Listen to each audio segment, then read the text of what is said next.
Thank you for the introduction. So today I would like to tell you something about OpenMapTiles, what's about, how it works, what is new in last release, and what is some vision for the future development. I work in MapLibre for almost 4 years, and one of my duties is take care about OpenMapTiles. So briefly about OpenMapTiles. What is OpenMapTiles? What's used for? It's a project which convert OpenStreetMap database into vector tiles.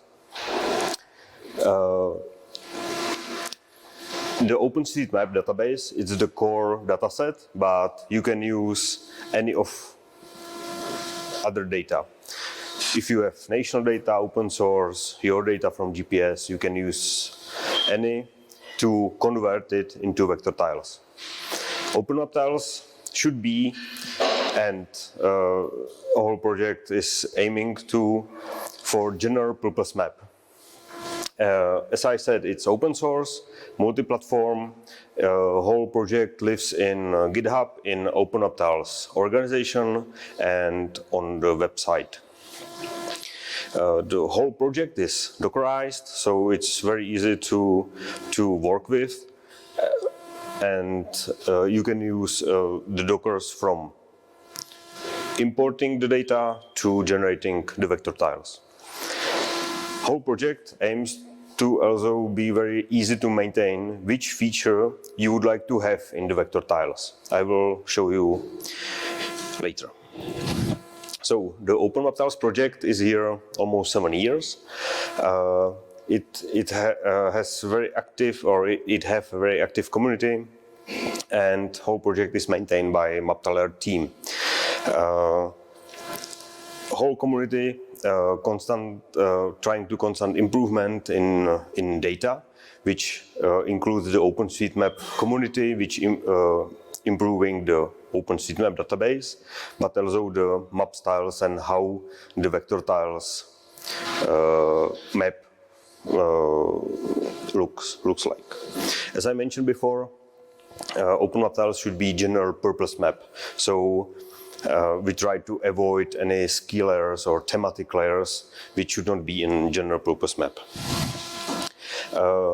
At the beginning, the whole project was meant to be that whole world in vector tiles up to Zoom 14 will get into 64 gigs flash drive. Nowadays, with the more complete OpenStreetMap database, the size is slightly over 100 gigabytes for full planet, whole planet, up to Zoom 14. You can see maps from OpenMapTiles project from different partners and companies. Of course, MapLibre as primer source of the OpenMapTiles, but also from other companies which using OpenMapTiles or its fork basically. For example, geocaching in the base maps. There are also some open data implementation from national data. The two most visible maybe it's Swisstopo and their vector tiles base map, or British OpenZoomStack. In MapLibre, we offer the hosting service for the OpenMapTiles. There are S-vector tiles, also the raster tiles and static maps. And MapLibre offer the platform for map styling. The presentation about map styling was in Wednesday, done by Petra. MapLibre also offer the download service for pre-generated packages with the weekly updates. But back to OpenMapTiles, As I mentioned before, it's multi-platform, so heavily tested on Linux, and you just need Docker and Docker Compose and make for calling make targets. The first time you copy, download, or clone the repository, the first step could be just run quick start shell and the area what you want to convert to vector tiles. That's it. There is a whole process, and the end you have the MB tiles, vector tiles in MB tiles format. You can also run each step separately, which I will talk about later. In OpenMapTiles organization, there are two main repositories. It's OpenMapTiles and OpenMapTiles tools. The OpenMapTiles repository contains the schema. The schema is what feature will be imported from the OpenStreetMap database and what features will be in the vector tiles. It's like a cookbook for which feature and which zoom level should be and how should look like. From the OpenMapTiles repository, it's calling by make targets the OpenMapTiles tools, which includes the Docker images for database, for imports, bunch of different Python tools for MB tiles, for test documentation, and also the tools for generating the tiles. I'm sorry for it's a little bit too small, but there are two main setup files in the OpenMapTiles repository. These two files are in root directory. So the first one is OpenMapTiles YAML, which include a list of layers which should be imported and generated. Then some metadata into the MB tiles, and then a list of languages which should be included in your tiles. The second file is .env, which include the configuration, for example, which tool version should be used, or which bounding box I would like to generate, or which zoom levels I would like to have in my vector tiles. The default is 0 to 7 to be the quick start should be very quick and not demanding on the first try. There is also the name of the output file, for example. So in a schematic way, the OpenMapTiles repository contains the OpenMapTiles YAML and .env file, where you define which layer you would like to import and generate. Then there are 6 simple steps, where the first step is download. You can download some area or whole planet. You can use the tools in OpenMapTiles directly by just write make download area, for example Kosovo, or you can download by yourself. It's no problem, of course. The second step is import the static data. The static data in this step is mean the Natural Earth data set, lake center lines, or for example ocean. This data are downloaded and imported into the database.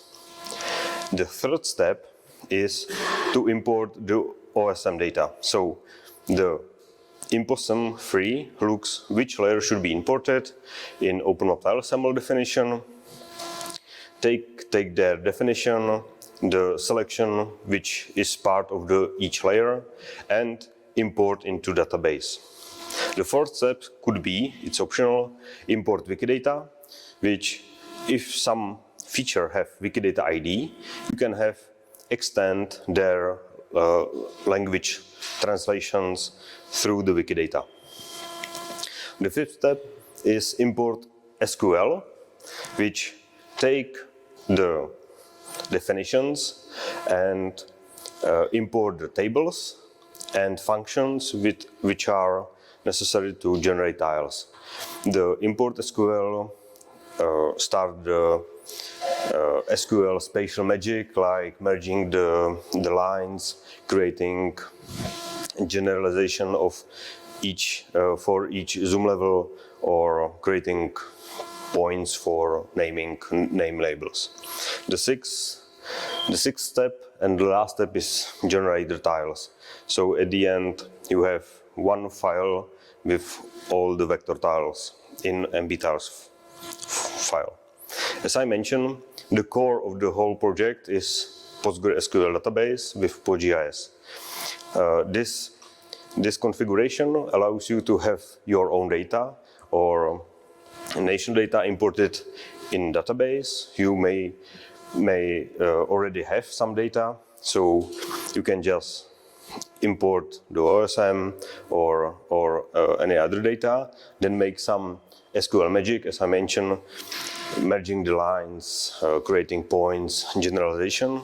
And of course the Postgre is very robust, so there is a huge active development about Postgre, so there is no how to say, no, doesn't matter. So how to make some change in the code, so or in SQL. So for example, in this example, we have airports label or airports points. So, but I would like to have these airports at zoom 6. So all I have to do is just change the zoom level, that I need these airports from zoom 6 and not from zoom 8. That's all. I just regenerate the vector tiles and it's done. If you would like to see how to create a custom layer, then you can look on our workshop, which we done I think 2 years ago, but it's still valid. So what's happened in last release? The last release was released in October 2022. It is version 3.14. There were 17 pull requests from 10 contributors, and the highlight of the release was the OpenMapTile style a la OSM Carto. It's not so visible, but if you write the tiny url.com/OSM-OMT, it's a direct link for this style. Another like schema change are, for example, in the boiler where the parcel lockers were added, or in land cover where Shrewsbury was added, or the transportation layer, the bus guideway was added. It's special line for just buses, mainly in the US, but also in UK. Yeah, another example is, for example, land use, the quarry, or for land cover. There is one of the most visible change that land cover is more better generalized and see from upper zooms. And also the land use, which urban areas are much better generalized and also visible from much higher zoom levels. So the feeling from the map is much better because it's more real. There was also some non-schema change, that is the Nature Earth dataset was updated from 4.1 to 5.2, where many bugs was fixed, new Wikidata IDs was added, basically 3 years of updates of Nature Earth. Next was updated PostgreSQL from 9.6, I think, to 14 with QGIS 3.3. And as I mentioned before, one of the highlight is the OpenMapTiles tiles allows some Carto, which is part of the repository. It's bind with the schema change. So if there is some change in the schema, it should be visible in that style. It's also generated together with the tiles. So if you make some change or remove some layers, then the style will be updated directly during the generating the tiles. There is also a pull request in OpenStreetMap website created by Martin Zdíla, who putting this style into the OpenStreetMap web page. So along with the raster OpenStreetMap carto style could be, if it is merged, if it is will be merged, also the vector tiles in similar look, basically. So this is the OpenStreetMap carto, how it looks, and this is the OpenMapTile style. I'm sorry, it's not good resolution, so please go and visit the web page. There is the vector tiles in OpenMapTile style, and our cartographers make a great progress on this style. So I will be happy if this style will be part of the OpenStreetMap web page also. So some work in progress. What is already done in future version of 3.15. For example, Canada highways are now visible from zoom level 4, which is much higher. For example, United Kingdom and Ireland highway network, which is used for OSM Americana. It's American version with the very nice and beautiful shields for every state. It's a great project. Using OpenMapTiles, short rivers like stream, canal, ditch, and drain are tagged as river. House number duplication. So on one building, you don't have the same numbers in one tile, basically. Some new languages. There was fixed the aggregation of public transport stops. So also some safe space saved in tiles. Long ferry roads around Alaska, where there are very long roads for ferries. There was done big enhancement in update process. So if you importing daily or weekly updates from OSM, then the update of the tiles will be much faster. Or some paint shops was missing in PostgreSQL. So almost nothing is without the community. So big thanks to all members and who contribute into this project. Of course, OpenStreetMap database is much more actual and adding new areas, so it's great for whole project and the whole community. Some quick roadmap for the future. OpenMapTiles should be catalog of the layers. So there will be user layers which can be just selected, and you can import. First on my thought is power lines or ski layers.